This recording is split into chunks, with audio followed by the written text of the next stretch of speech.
Hello traders, in this video I'm going to show you how to turn on the ETP trade copier to start copy trading.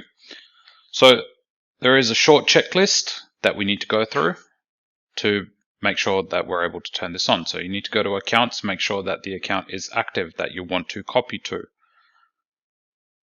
2, make sure that your leader account is selected.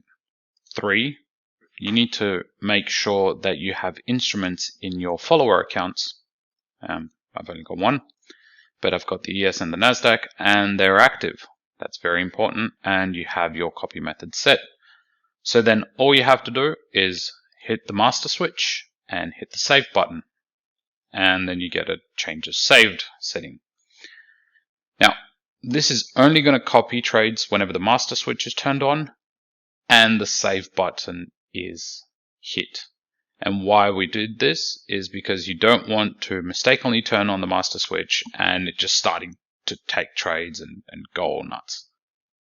Now all you have to do is place your trades and they will get automatically duplicated. That's it for this video. See you in the next one.